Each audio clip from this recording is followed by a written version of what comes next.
అంటున్నారు, అంటే టీఆర్ఎస్ వాళ్ళు బీజేపీతో కొంత లోపాయకారి ఒప్పందం ఉంది, కానీ ఇటీవల కేసీఆర్ గారు థర్డ్ ఫ్రంట్ అనేటువంటిది ఒక నినాదంతో ముందుకెళ్తున్నారు. అంటే ఈక్వల్ డిస్టెన్స్ ఇది బీజేపీకి కాంగ్రెస్కి, అదంతా మరి దాన్ని ఎలా చూస్తాం మనం?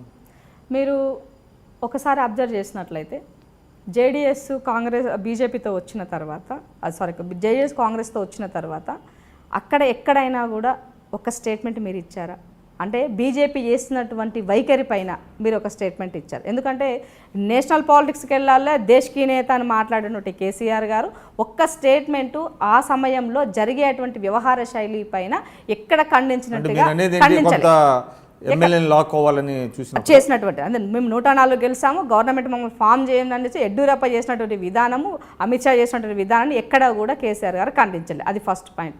మొన్న ఢిల్లీలో జరిగినటువంటి ఎవరు కేజ్రీవాల్ సంఘటన కనుక, కేజ్రీవాల్ కొంత తప్పు ఉండొచ్చు, ఆయన కొట్టడం తప్పే, ఆయన వెళ్ళడినప్పుడు పర్మిషన్ రాష్ట్రపతి గారు పర్మిషన్, గవర్నర్ గారు లెఫ్ట్ గవర్నర్ పర్మిషన్ ఇవ్వకపోవడం కూడా తప్పే. సో అట్లాంటి విషయాన్ని మీరు అక్కడ వెళ్ళి ఆయన చేసేటువంటి 6 రోజుల దీక్షకి అక్కడ ఉన్నటువంటి చంద్రబాబు నాయుడు కానీ, మమతా బెనర్జీ కానీ, తర్వాత విజయ్ కుమార్ గారు వీళ్ళంతా వెళ్ళి ఆయనకు మద్దతు తెలిపినప్పుడు కేసీఆర్ గారు అక్కడ ఢిల్లీలోనే ఉన్నారు. అప్పుడు ఎందుకంటే మీరు ఎందుకు సపోర్ట్ చేయలేదు? అదే చెప్తాను, ఎందుకు సపోర్ట్ చేయలేదు? సో ఇండైరెక్ట్గా నేను అంటే అప్పుడప్పుడు ఇక్కడ నేను పెట్టేసి కొన్ని స్టేట్మెంట్లు ఇస్తా తెలంగాణలో, అంతే తప్ప నిజంగా సీరియస్గా వేదిక పైనకి రావాల్సి వచ్చినప్పుడు నేను బీజేపీని వెనకనే ఉంటాను అనేది తప్ప ఎక్కడా కూడా డైరెక్ట్గా బీజేపీతోనే ఆయన ఫైట్ దిగినటువంటి మనకు దాఖలాలు కనిపించాలి. ఇవన్నీ ఎగ్జాంపుల్స్. ఇంకా ఫ్రంట్ ఎక్కడ ఉన్నది చెప్పండి మీరు? సో ఈ వ్యక్తి రాష్ట్రానికి నిధులు తెచ్చుకోవడానికి ఆయన వ్యూహం అనుకోవచ్చు కదా. అంటే అట్లాంటి చంద్రబాబు నాయుడు కూడా నిధుల కోసం ఆయన కూడా కొట్లాడుతున్నారు సార్. మరి అట్లా అది ఎట్లా చూడాలి మనం అప్పుడు? సో ఇప్పుడు మీరు నిజంగానే నిధులు రావాలంటే కొట్లాడితే నిధులు వస్తాయి, లాలూచి పెడితే నిధులు రావు. లాలూచి పెడితే కొన్ని వచ్చినాయి అట్లనైనా మీరన్న మాటకే మనం కనుక కట్టుబడినట్లయితే హైకోర్టు వచ్చిందా, రైల్వే కోచ్ వచ్చిందా, గిరిజన యూనివర్సిటీ వచ్చిందా, ఏదొచ్చింది చెప్పండి? ఇవాళ ఉన్నటువంటి బొగ్గు కూడా బయ్యారం బొగ్గు ఉక్కు కర్మ జరగదనే చెప్పారు, వైబిలిటీ లేదని చెప్తున్నారు. మరి మనం సాధించుకున్నామా? అవి కమల్నాథన్ కమిటీ అయిందా?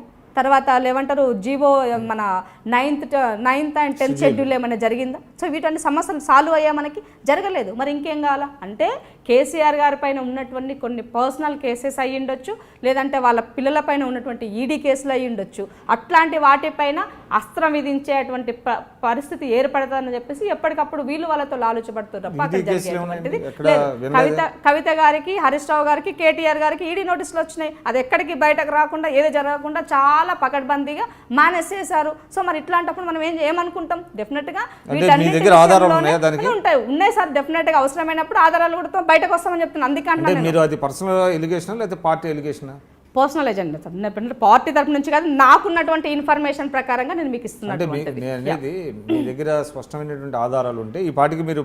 సార్ ఇవన్నీ ఆరోపణలు, ఇప్పుడు ఇవన్నీ ఆరోపణలు వస్తున్నటువంటివి. ఈ ఆరోపణల నేపథ్యంలో ఒకవేళ ఆరోపణలు కాకపోతే ఖండించమనండి, వాళ్ళ దగ్గర ఎవిడెన్స్ ఉంటే ఖండించమనండి, నేనేం భయపడేదాన్ని కాదు దానికి. సో ఇట్లాంటి ఆరోపణలు వాళ్ళ పైన ఉన్నాయి కాబట్టి సహారా కేసు మనకు అందరూ తెలిసిందే, 1600 కోట్ల రూపాయలది. నయం కేసు మనకు తెలిసినటువంటి విషయమే. నయం దగ్గర దోచుకున్న డబ్బంతా వీళ్ళ దగ్గర ఉన్నది అందరూ మాట్లాడుకుంటున్నారు ఇవాళ సొసైటీలో. మరి అవన్నీ ఎక్కడ పోయినాయి? ఆ డైరీ ఎక్కడ పోయింది? వజ్రాలు ఎక్కడ పోయినాయి? వైడీరియాలు ఎక్కడ పోయినాయి? భూములు ఎక్కడ పోయినాయి? కబ్జా చేసిన భూములు ఎవరి దగ్గర ఉన్నాయి ఇవాళ? పోనీ కబ్జాదారులకు ఎవరికైనా మీరు ఇచ్చారా భూములు తిరిగి?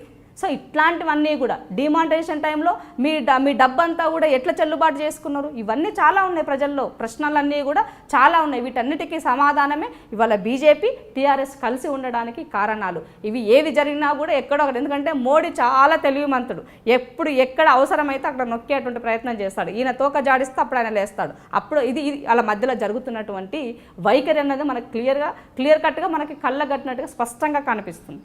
మీరు చూస్తున్నారు ఐ డ్రీమ్ న్యూస్ని. మీరు చూస్తున్నది ఐ డ్రీమ్ న్యూస్. అంటే కళలని నిజం చేస్తూ ప్రజలకి నిజాలని కళల ద్వారా తీసుకొచ్చే ఐ డ్రీమ్ కి మై బెస్ట్ విషెస్. మీరు చూస్తున్నది I dream news.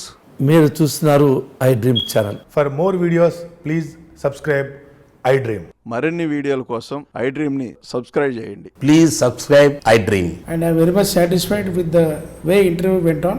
Kindly subscribe to I Dream. For more videos, subscribe to I Dream. And loads of fun entertainment and content. Do watch I Dream.